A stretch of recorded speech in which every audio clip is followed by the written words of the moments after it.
to the FasCat podcast. I'm your host, Frank Overton. Some call me the Big Cat. And today we are talking about midwinter motivational tips and tricks. We're just about midwinter here. And I don't know about you, but ye old motivation has been waxing and waning as of late. It's been a long winter already, and we have a long way to go. Well, about 6 more weeks to daylight savings. But dare I say, I think we might all be singing the wintertime blues, except for our Southern Hemisphere listeners who are in the thick of their riding season, summer. And for those of you, I would just say refer back to this podcast in 6 months. But 2021 is shaping up to be a funky early season with the uncertainty of races that are and aren't going to happen. Last year, this time, we were full steam ahead, just completely oblivious. But this year, we can only speculate when the first amateur race is going to be. Just this past week on velonews.com, Dr. Michael Rashan, USA Cycling's chief medical officer, said that if you have an event in March or April in its mass start, it's going to be really hard to do. On the upside, Rashan did go on to say that his gut instinct right now is the fall, maybe even August and early September can be fairly normal. But what a gut punch that is. And can you imagine if you were an Olympic athlete, the headlines last week with Tokyo saying no and then the IOC saying, oh yes. So just the mental, just trauma of that with, maybe having your 4-year goal get yanked out from underneath you. But either way, no matter who you are, day to day, very clear goals are going to be your key. But to that end, we feel you. We've been talking to FasCat athletes over the past couple of months, taking in their reactions, and we're going to share some of the motivational tips and tricks that we hope you will find helpful for your next training ride when the mojo isn't flowing. And stick around, listen, and a little bit later on in this podcast, I talked with coaches Isaiah and Coach Jake, who are in the trenches every day, talking with their athletes, gauging their motivation, coming up with creative solutions and ways to keep them motivated, and to really just keep their eyes on the prize, which is this season is going to be in the summer and fall. But before you hear from them, let's go through a few announcements and, of course, our favorite, the review of the week.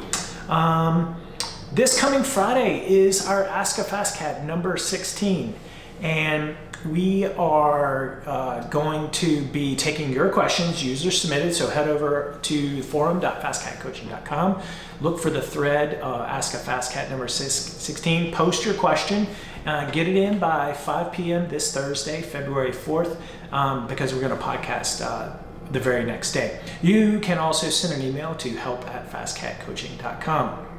Other announcements, did you see Phil Gaiman's Everest fail video last week? Check it out, made an appearance by yours truly. We walked through the deets of the behind the scenes, what was really going on. He even jokingly got me to say no intervals, just KOMs. But that's the trick with Phil. I can trick him into getting in intervals because he's really going for a KOM. So that would be a great example of a clever coach trick to motivate your athlete. So if I tell Phil 2x8 full gas, he's like, But if I say, go pick out your favorite or just an 8-minute Strava KOM that you want to get, game on, no questions asked, super motivated for that. But as such, our phone rang off the hook yesterday or last week asking when the FasCat trucker hat was going to be back in stock, the one that I was wearing in that video. And the answer is April 1st. We will let you know here first. In the meantime, FasCat t-shirts are available, as well as any training plan, of course, 25% off. And that includes Phil's KOM and PR Strava training plan. And remember to use 25 podcast for 25% off anywhere on the FasCat website. Other announcements kind of along those lines. People, athletes, everyone has begun to ask us about the FasCat kit for 2021. We have a sample kit coming from Sportful. They're coming out, it's arriving this week, and we're going to suss out sizes and selections. And stay tuned for a future podcast on the custom kit order process.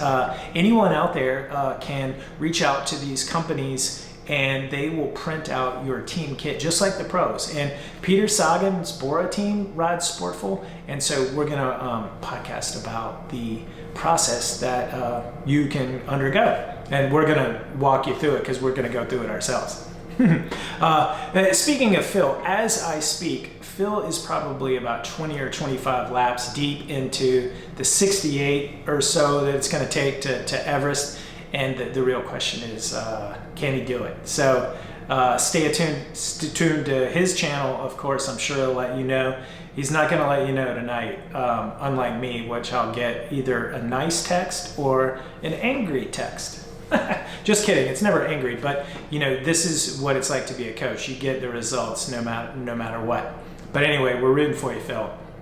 Last thing that I'll make an announcement about. If you would like to receive 5 training tips in your inbox, what's in your inbox for our Training Tip Tuesday email, head over to FasCatCoaching.com, subscribe to our Training Tip Tuesday, and get 5 training tips relevant to your training at that particular time of the year that you can use that very week. Okay. So, before we get into the motivational tips and tricks, our review of the week comes to us from Mud is Funner. He lives as a 5-star review over on the iTunes, and he says, this is a little bit long, but I'm going to read it because it's really good. And I really thank you, Mud is Funner, for leading this, and thank you for all the reviews. We mentioned that we sold it a little heavily last podcast, but it really means a lot to us. And it's super cool to get kudos just like we give out encouragement to you. Anyway, 5 stars. One of the great things about FasCat is the holistic approach to making better cyclists. It is really about you as the engine, and it's the rightful place at the center of the training universe. Frank and the team have consistently encouraged developing good habits as the key to training success. Having some chops in the kitchen is, as they say, one of the keys ones to master. This episode builds, and he was speaking of the Winning in the Kitchen episode, on previous editions of the Winning in the Kitchen by showing how to add flexibility to the meal plan recipes. The recipes were created by in-house dietitian Lacey Rivet and are based on the 5 basic food groups, Winning in the Kitchen food groups.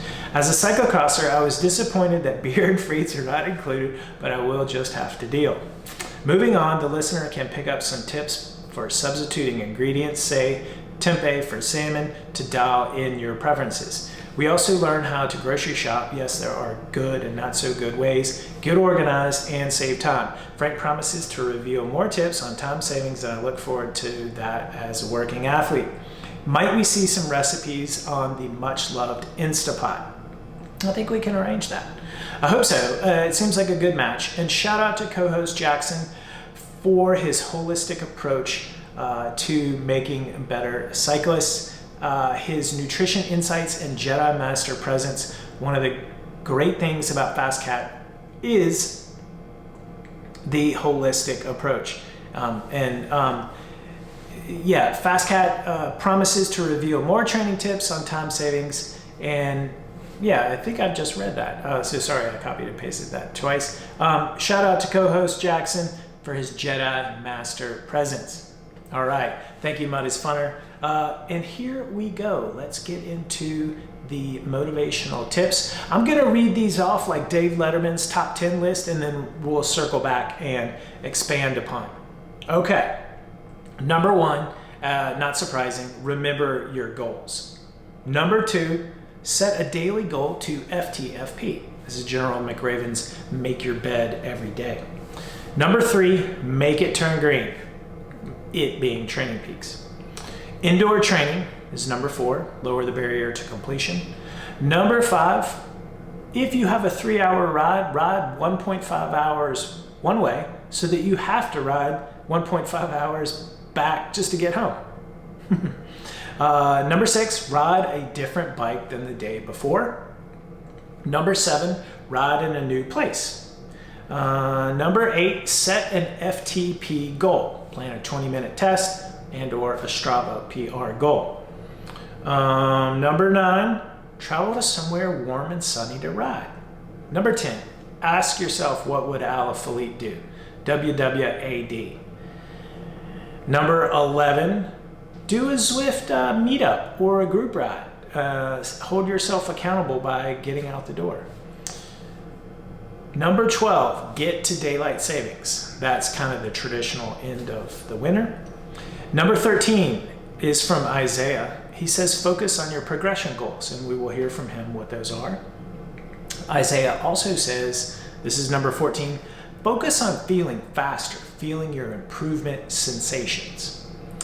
Number 15, the sweet spot TSS ride. When there are no group rides, use TSS as your goal. Number 16, watch a pro race. Did anyone watch Oostende in Belgium, the World Cyclocross Championships this past weekend? It's pretty inspiring. It's motivating. Number 17, to get, to really reinforce by a training plan. Number 18 is, of course, hire a coach, someone to motivate you. Okay, now obviously those last two are self-serving, but it is the truth. The same reason why health clubs and personal trainers see an uptick in clients and memberships for New Year's Day is the same thing that we see in the coaching world. Athletes successfully hire coaches and get on training plans for motivation. And it's not surprising because it works. Okay, before we circle back, I want to read a motivational tip from Coach Allie. She says to remind everyone to remember, you don't have to, you get to. And I think that's really important in this day and age with everything that's going on. You get to ride your bike, you get to make yourself better, you get to hopefully have fun. And she encourages athletes to take a nice scenic ride, take a nice picture for your Strava or your Gram as a keepsake to look at this spring when it's greener and warmer. So that's a good tip.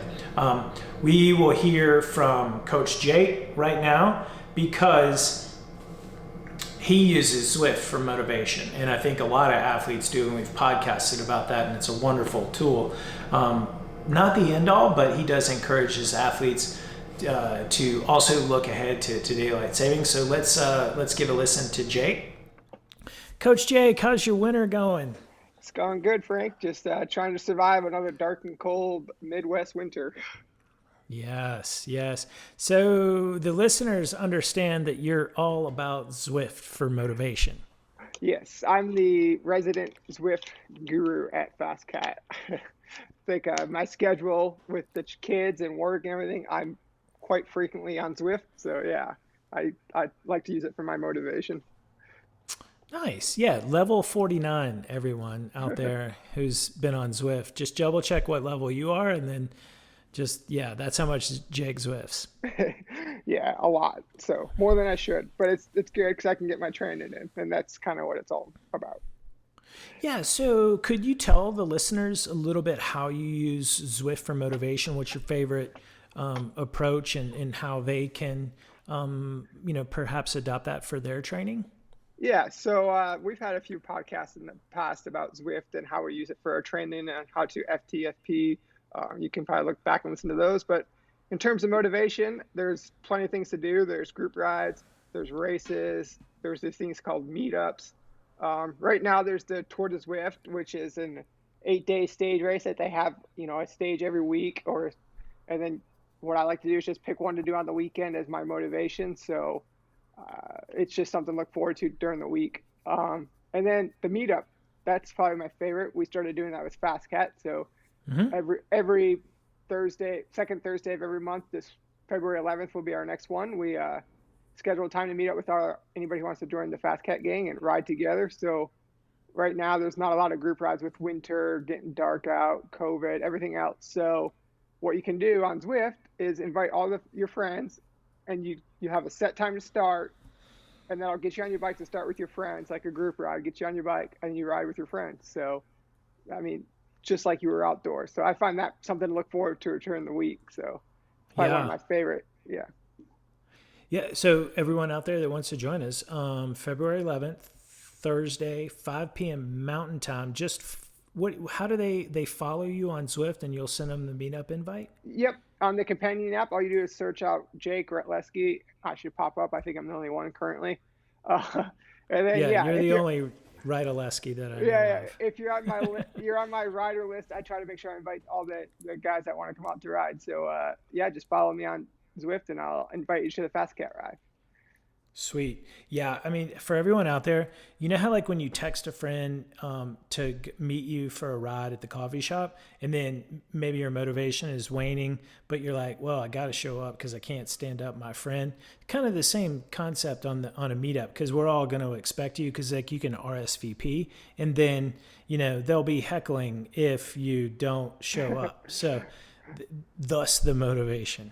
And then when you ride with your friends, it's motivating because like there's somebody else out there, you can talk through Zwift on the companion app. You can text message each other at the same time. So yeah, it's just great motivation. I actually been meeting a couple athletes. We'll do the Tour de Zwift stage together, so we could talk about what place we're in currently. Like if we start zone 2, we'll say like, all right, we're hitting the bottom of the climb. We'll do sweet spot. We're like, all right, we're in 500th place at the bottom of the climb. We'll try to get up to like 200th.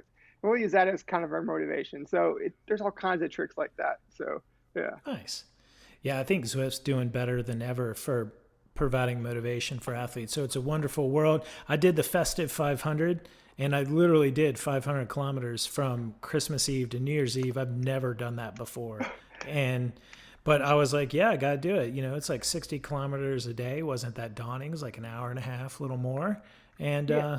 They usually have challenges every month, so you just gotta look to see what those are. Yeah, I tell people this all the time, like with Zwift, it's like I never trained this hard indoors or this much in the past, and I think that's true for most people. So like, but with Zwift now and that platform, it kind of gives everybody that little extra motivation. So it's fun.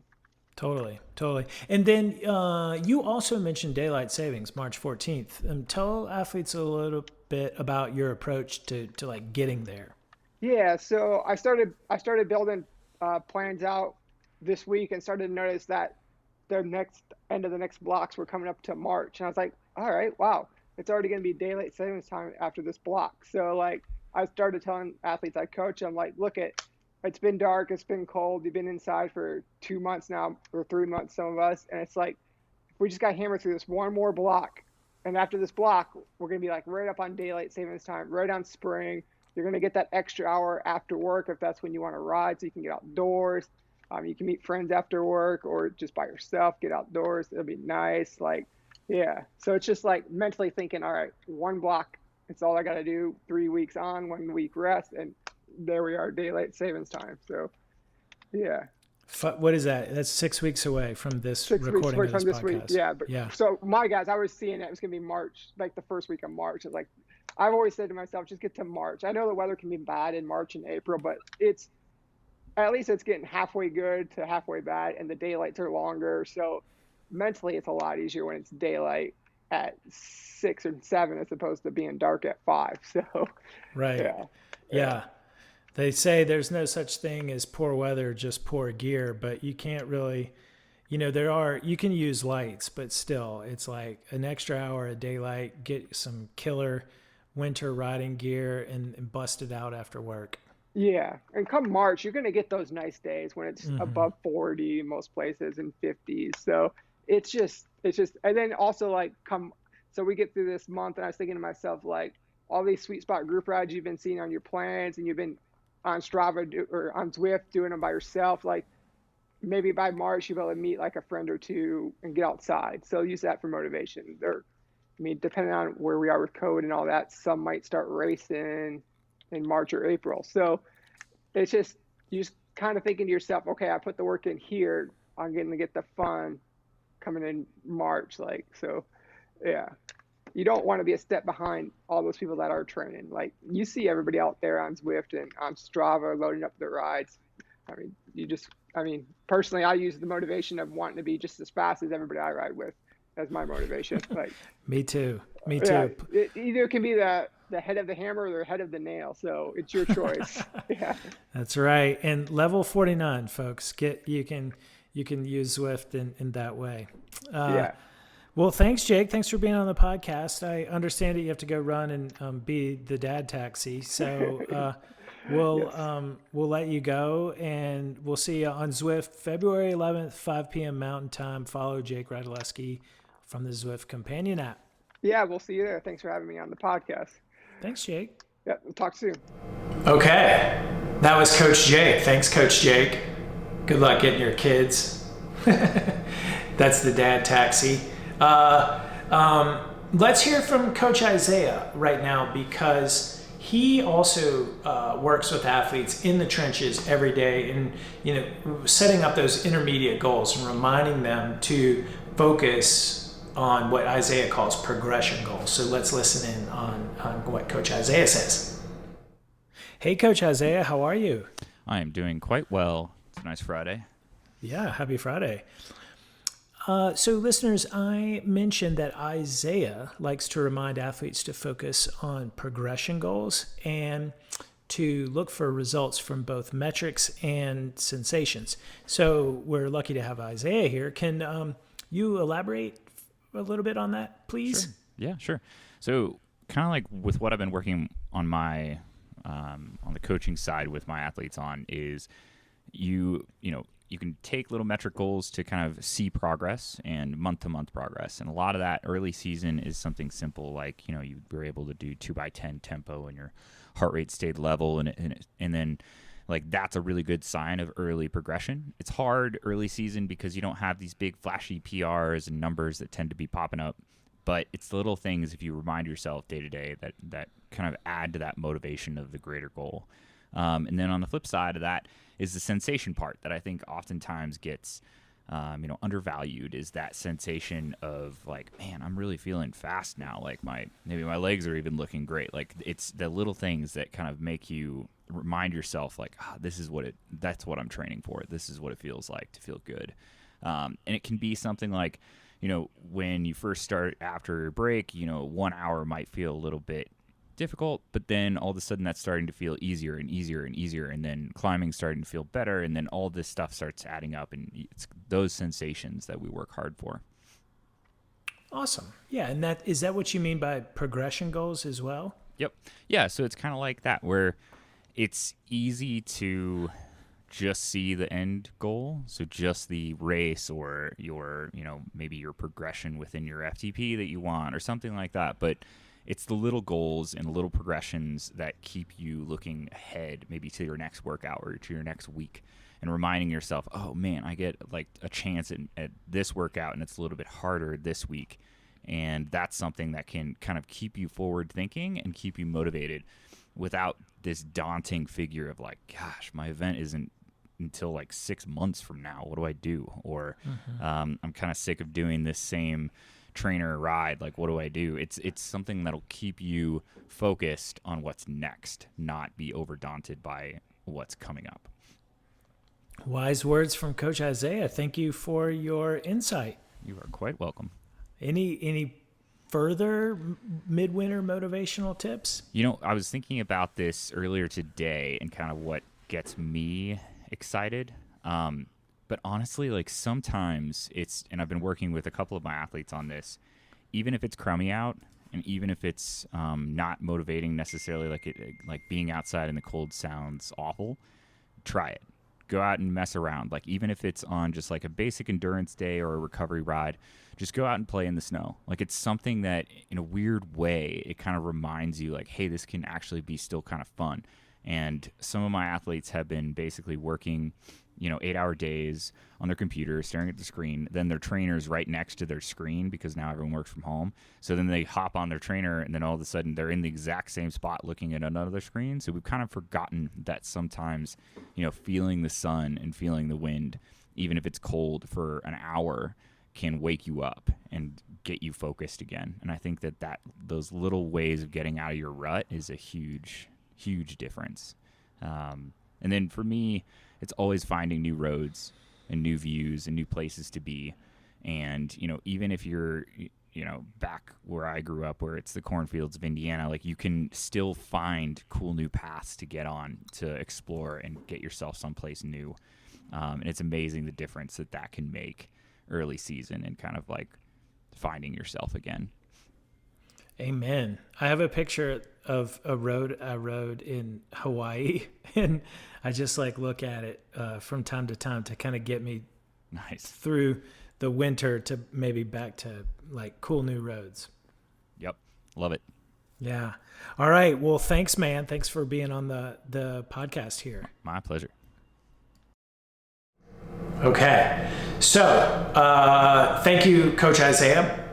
I want to circle back to the Dave Letterman top 10 list and go through those and expand on those. So, remember your goals. Work backwards from them. If you're training for a big event in the summer, work backwards from that. Just remember that. If your event was previously scheduled for March, April, you need to select a new goal race. Don't dwell on what is, just control what can be. It sucks revising, but just, this is what every Olympian is doing right now. They're now looking towards the Tour de France, the World Championships, revising their schedule. You can do the same thing too. One of the things about remembering your goals, I'll give you an example. So long ago, when I was coming up as a bike racer, I would do the 10-week resistance training plan, just like you all are doing. And the hypertrophy is hard, and it hurt. And when I was like the fifth set on the squats and my legs were screaming, and you lower down and it's already sore, and you're gonna really have to push to raise the weight back up. One of the things that came to me in my mind was the first climb at the Big Bear Norba National, which was the first race of the mountain bike racing calendar, and that was my main goal. And so by reminding myself about that main goal, how I wanted to crush that first climb, that really helped me bring back to the moment I was in right then, and to apply that motivation in that moment.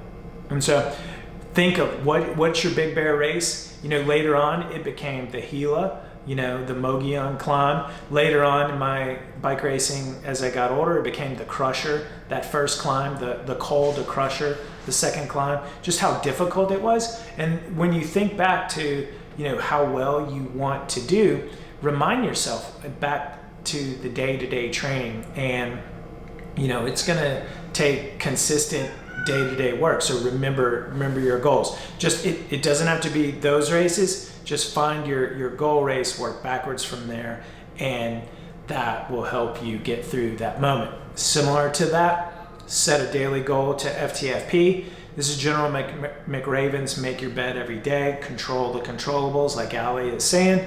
Do one thing, General McRaven says this, that you can accomplish each day. And he says that's make your bed. And make it a daily habit.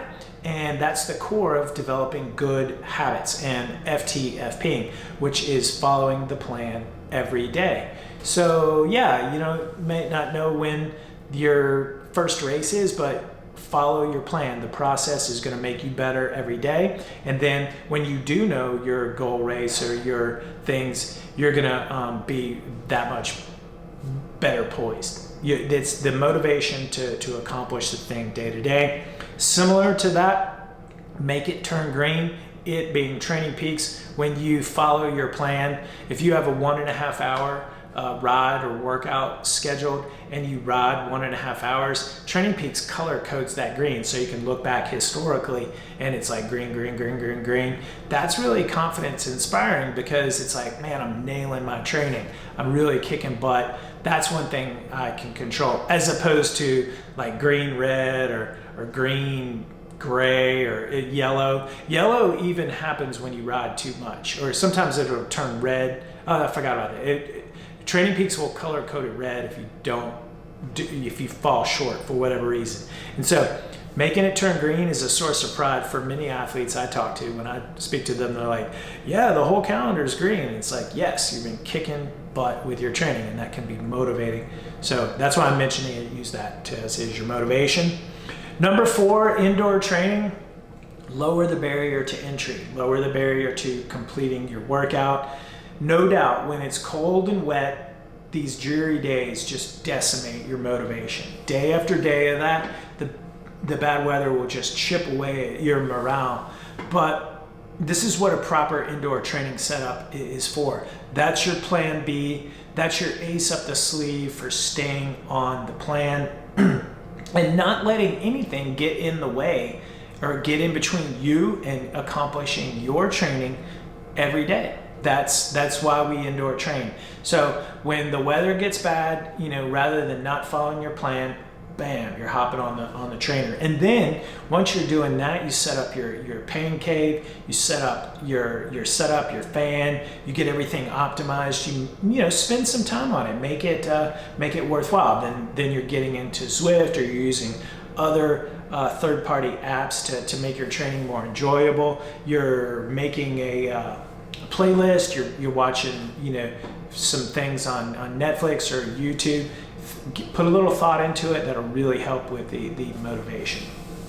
Okay, I mentioned the ride one way so that you have to ride the other way back. I love this trick. Here in Colorado, we have a route, it's to Carter Lake and back, and that's going to take you about 3.5 hours, and it's wonderful for the motivation because you ride north for like an hour and a half, and then you have to ride an hour and a half just to get back home. Now there's deviations you can make along the way to extend the ride per your training plan. And what a lot of athletes will also do, if they have 4 hours on the plan, what's really tough to do when you get done with a 3-hour group ride and you have to do another hour? It's the whole hour. So what you can do is ride for 30 minutes before you do the group ride, so that you only have to do 30 minutes after the group ride. Or you can do the whole hour beforehand, so that when the group ride's over, you've accomplished your 4-hour ride, for example. But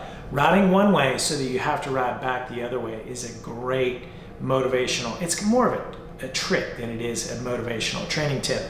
But what you don't want to do, don't choose a 2-hour loop for a 3-hour ride, because you're going to get back after 2 hours, you're going to be tired and cold, and the temptation to pack it in is going to be very strong. Don't do that.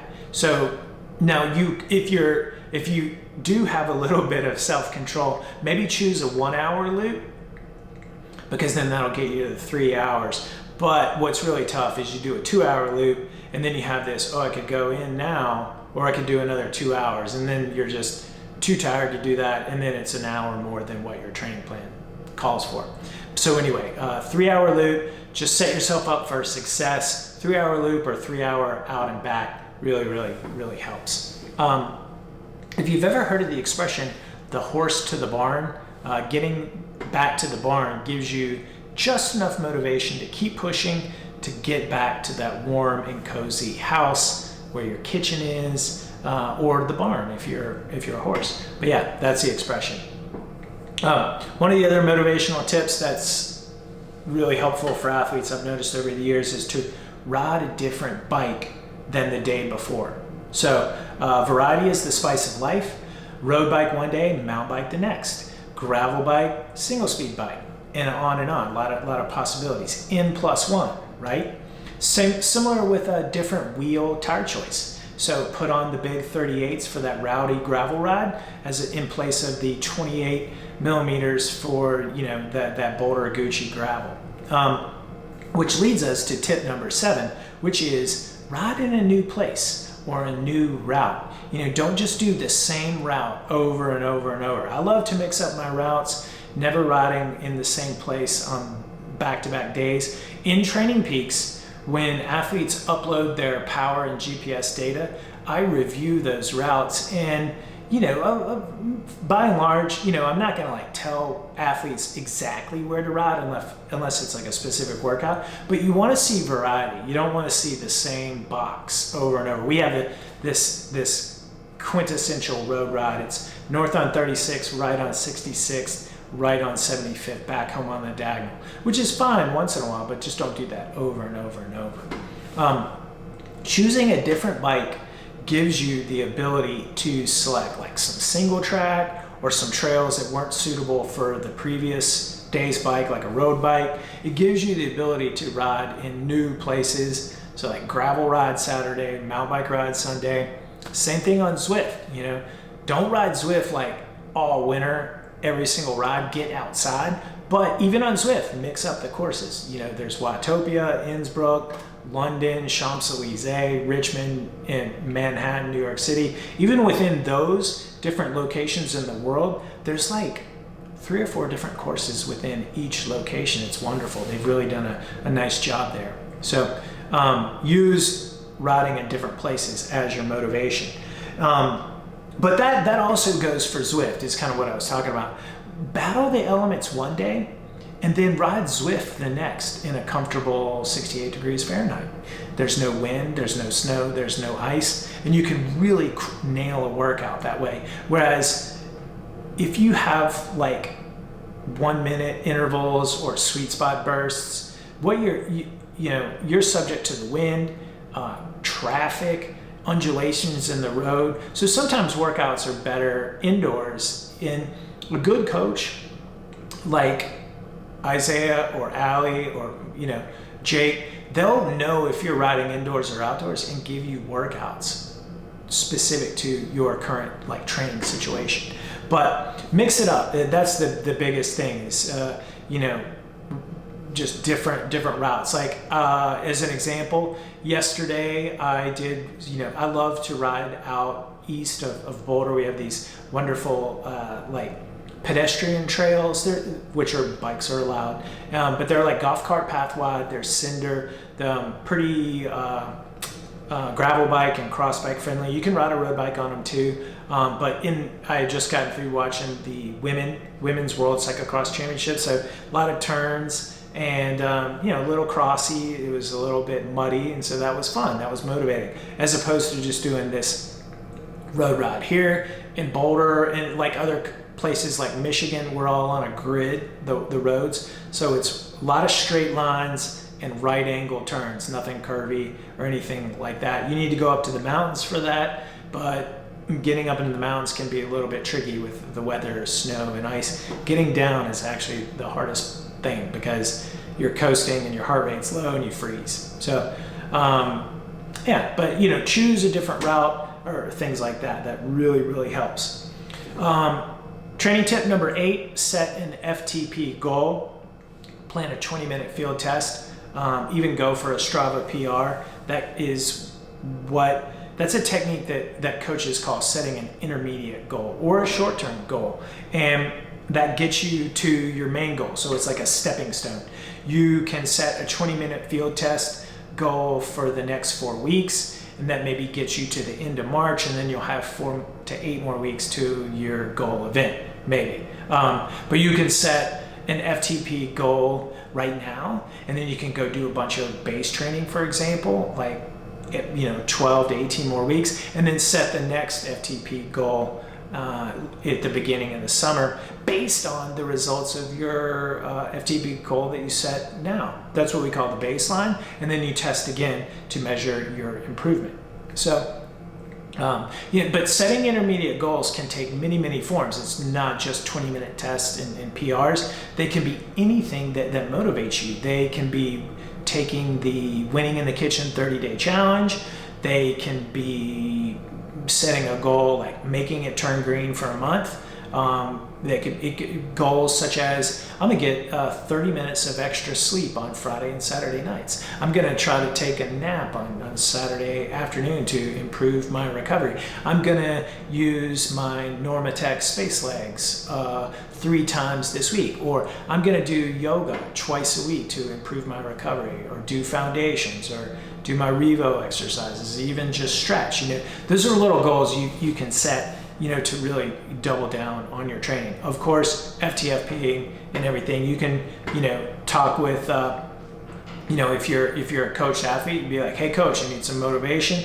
And they're gonna maybe come up with some funner workouts for you to do and nail. One thing that we do with athletes right now that are doing the standing starts as a part of the 10-week resistance training plan, you take their power, their peak output power, and say it's like 700, 800, 900 watts. It's like, well, dangle the carrot. Can you eclipse 1,000 watts? That's a great goal. And you can try to do that in each successive workout over the course of the next 2 to 3 weeks. That's the same thing you do with an FTP test. If you've done 250, maybe set your goal of doing 260 or 265. If your FTP is 294, well, you gotta crack the 300 watt ceiling, get into that 300 watt club. Same thing with the 3 watts per kilogram club or 4 watts per kilogram club. A lot of athletes that those goals really resonate with them right now, and you can set those for yourself.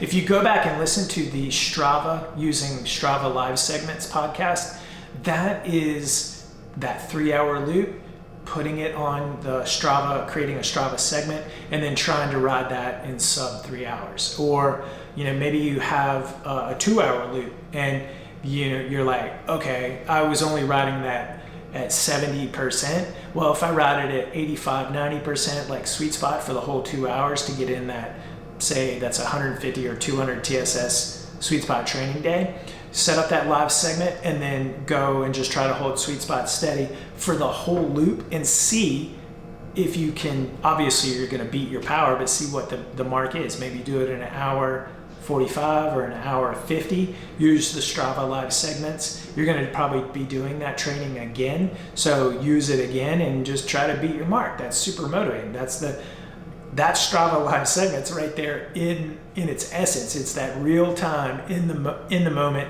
motivation. So that's a wonderful tool for staying motivated. Continuing on with ride a different bike, ride in a new place, travel to somewhere warm and sunny. Tucson, Southern California, our do-it-yourself training camp that we did a couple years ago in Mill Valley. A lot of athletes travel to Majorca, Austin, Florida, somewhere southern and warm. Sunshine and just warm temperatures really does a wonder for your motivation. So it's no wonder why that's what the pros do. Right now there's a lot of athletes down in Tucson.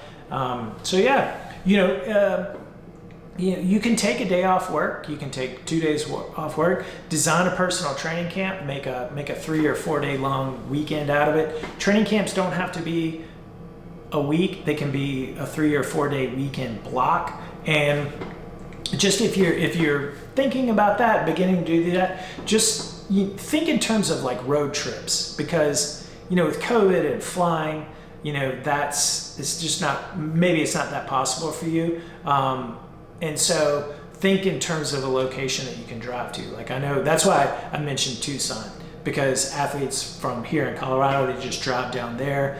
But a lot of athletes, whether if you're from the Midwest, they'll drive down to the South, or Texas. A lot of people go down to Florida. I mean, it's really pleasant down there right now. The riding's flat. It's really great for zone 2 aerobic endurance work.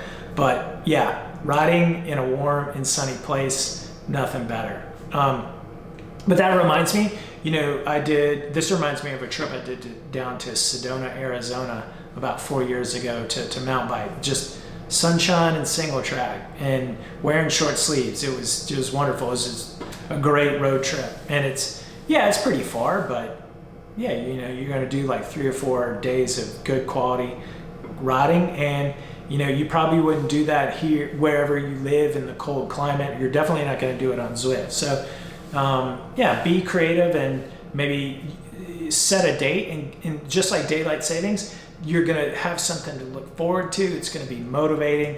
You're going to be motivated to stay consistent up until that point, and then per Isaiah's comments of feeling that improvement, that's going to be motivating going forward. You feel those progression goals from feeling faster, feeling fitter. I mean, that's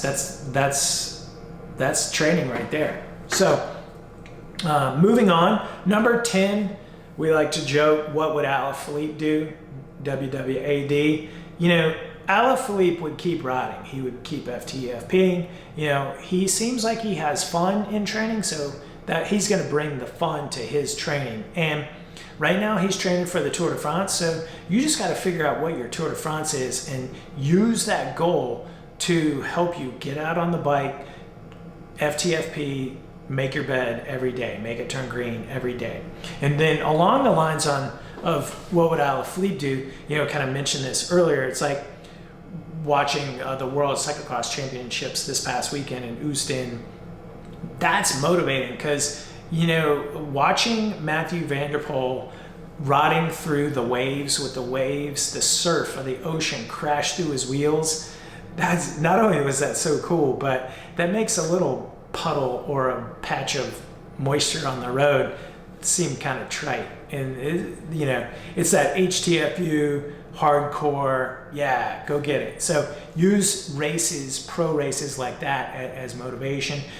Fire up a World Cup race, any race, Flanders, Roubaix, nasty, gnarly conditions. Watch that and don't see if you get out there on the bike, you bundle up, you wear your best gear, and you go out there and it just gives you this, I'm hardcore, I can do this type of feeling. Also, it's inspiring, but watch the tour. These are our heroes, and they're out there, they're doing it, and you can bring a little bit of that back to your training.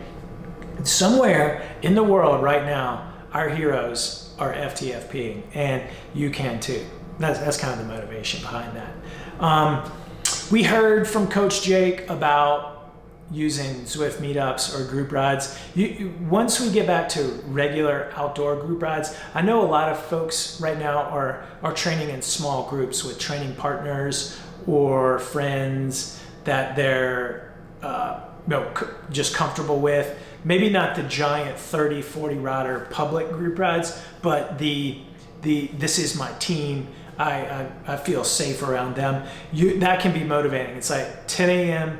Saturday, that's a universal group ride time in the winter. 9 a.m. in the spring, and then maybe it's like 8 a.m. in the summer. Guess what?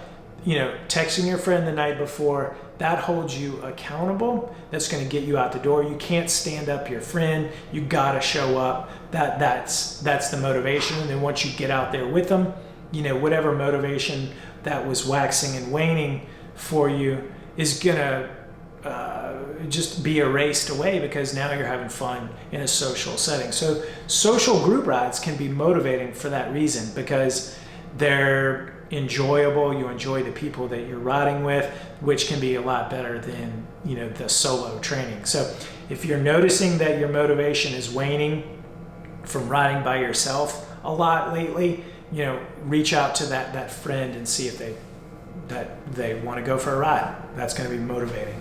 But it's the external motivation. It's the shoulder to shoulder motivation. Maybe you have a hard workout and you're not really feeling the mojo by yourself. Text a friend, see if they want to. It's a hard sell. You want to come do VO2 max intervals with me?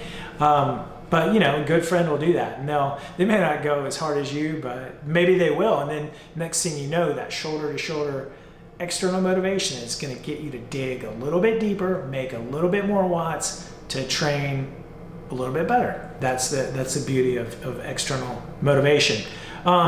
Sweet spot TSS rides.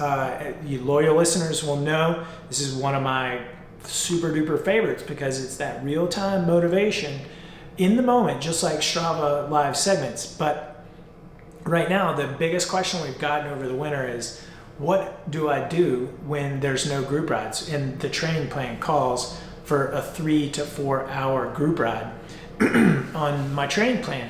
And the answer is use TSS. So you take that same workout, 3 hours, maybe that was like 175 TSS. We'll go out, on your own and sweet spot as much as you can, monitor your real-time TSS and track your progress over those 3 hours. And this is what I call the Amex ride. Don't come home without it. Just like, the Amex, the American Express commercial, don't leave home without it. TSS, don't come home without it. And so for the very goal-driven athlete that wants to hit their targets every day, to FtFP, to make it turn green, just literally tell yourself, I am not coming back home until I hit that TSS. And it can be a wonderful gauge for motivation, but for me as a coach, I like it because I get a precise amount of training back from the athlete, a proper dose. So I like the TSS rides. They're really good. They can be really hard, and a lot of athletes see this on their training plan and it's daunting, but just remember, get out there, pedal the first 10 minutes, the next 10 minutes. You can splice up a 4-hour ride into 15-minute segments. You can break up, if you're having trouble motivating during a ride, break it up, do 2 hours one way. You say you have to do 2 hours back just to get home. That's a great point. Whenever I get to that halfway point, all of a sudden it's motivating, because when you turn around and come back, every single time, every mile, every 15 minutes, every 30 minutes, obviously you're getting closer back home. That's the horse to the barn. That really helps with the motivation. But yeah, that's why I like the Amex rides. Per the TSS, having a coach on the other end that's going to hold you accountable for hitting your TSS or not hitting your TSS, that's motivating. It's a little bit Big Brother, but that's what we do. You set a plan, athletes go follow it, and we hold you accountable to follow that plan. And oftentimes athletes tell us in their post-activity comments or in our coaching calls, like, man, I was really thinking about packing it in after 3 hours, but I knew that we would be talking about it, so I found that little bit of extra motivation to dig deeper and soldier on for another hour, 2 hours, for example. Which leads me to our last bit of motivational tips, and that's to hire a coach. And when you hire a FasCat coach, you are hiring a training partner to help you reach your goals. It's motivating from a day-to-day workout perspective, a custom training plan perspective, and being held accountable perspective. And you want to impress your coach, right? I kid, but your coach is going to be your accountability buddy. And they're your motivation, as I mentioned above, and to make it turn green, because whenever you do or don't, you know that you're going to talk to your coach about what happened on that day. Did you make it turn green? Then you're probably going to move on. But if there's a pattern of falling short or just not following the plan, your accountability buddy, your coach, you're going to talk with your coach about that. And it helps you stay on track. It helps you day to day. Training Peaks does a wonderful job too, but it really helps to have someone to talk with about why and why not it's happening, because life is complicated, especially right now. And usually there's extraneous factors that will play into your training, and a good coach will take those into consideration and design a training plan that is challenging, but it's realistic based on your goals, your abilities, your time constraints, your strengths and weaknesses, your situation at work, your weather, your environment. Right now, the same athlete that lives in Texas where the good weather is, they're going to get a different training plan for the same athlete with the same goals that lives in Michigan, for example, because the weather's different. So you have to come up with a different solution. So a good coach will provide a custom training plan that's designed for you, that's going to be motivating and not just same old, over and over again.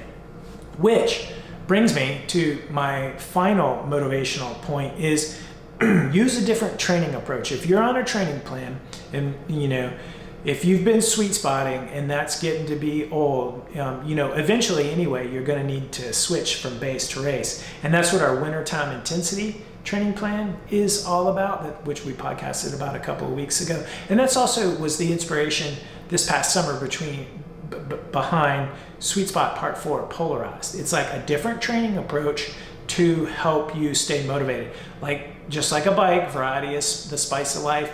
Doing the same training over and over and over year round can get mind-numbing, and next thing you know, you have no motivation to do it. So change up your style of training. It's going to be motivating. And getting back to the switch from base to race, when you do begin your high intensity interval training, the intervals are different. It's no longer, holding back, doing long intervals in zones 2, 3, and sweet spot. Now, all of a sudden, you're going full gas, shorter intervals, zones 4, 5, and 6. Intervals 10 minutes and less, like zone 6 is going to be like 1 minute intervals, 30 seconders, 20 seconders. they can be fun in a really you're strange, crazy in the head, type A, competitive way. And I joke about that, but after a long winter of base, nothing more fun to go smash some anaerobic intervals and see how many watts you can make, which is another thing. Use your power data to motivate you. Analyze that power data. You're gonna see it and you're gonna say, I think I can do 400 watts on that the next time I do these intervals. And that's gonna translate back to your day-to-day practices, FtFP, making it turn green. So, we've said this many, many times, download your data, analyze it, set goals. That is the essence of our Masters CTL podcast. Set a training load goal, 80 or 90 to hit, say, March or April. If you've hit 90 the previous year and you got this much performance out of it and you want more, maybe try to do 10% more, go up to like 100 at the end of this base training phase. So power data is a wonderful tool for setting goals and then using those goals to help you stay motivated, because you download your power data every single ride. So it's right there in front of your face. You're doing it or not doing it. And that's the beauty. It's not like old school ride 2 hours or heart rate based training. There's metrics right there for you to see. I did my training today, and that's motivating. I'm gonna bring that confidence to the problem. But one of the other things a coach, getting back to the coach, is they're going to monitor your motivation over the course of your training. I can tell you right now who's motivated and who's not motivated out of my coaches based on their daily training habits. Sorry, I said coaches, I meant athletes. But it's just little things that you see in day to day, and then you look at patterns that develop, or chinks in the armor, as they say, that may be happening over the time. And then that warrants, discussion. Be like, hey man, what's going on? And then hear the response. And it's like, okay, let's try this approach that's different. That's going to be maybe more motivating. And, okay, that was a drag. Let's not do that again. Let's try this workout that might be more motivating, provide a little more variety to you. But that's what we do. We offer up creative solutions, training plan designs, creative workouts, anything that we can do to motivate you. You can count on that, because it's all in the name of FtFP and making training peaks turn green. And if you miss a beat, that's no problem. We'll help you get back on track and keep moving forward. That's what we do. That's what coaches do.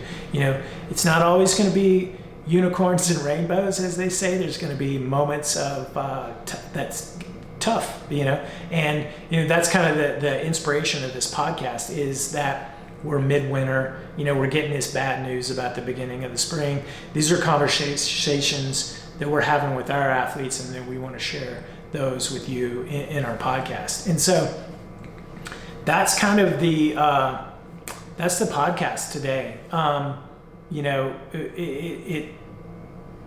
It's a motivational podcast. And then if you have any motivation tips or tricks that you want to share with us, hit us up over on the Instagram, or over on the forum.FasCatCoaching.com. And, thank you for listening. And if you want to learn more about training tips, as we mentioned on the pod, head over to FasCatCoaching.com. Look at our training tips sections. Drop us a note in this podcast if you have any questions about it. And while you're over on FasCat, check out the bios of Coach Allie and Jake and Isaiah that you heard from here today. And don't forget, our Q&A number 16 is this coming Friday. So the deadline to submit your questions is 5 p.m. Thursday, February the 4th. And you can also submit your questions to help@FasCatCoaching.com, or on our forum.FasCatCoaching.com, like I mentioned. Look for the thread, Ask a FasCat number 16. That's all I got. Peace out. And remember to work hard, ride fast, have fun, and as always, FtFP. Peace.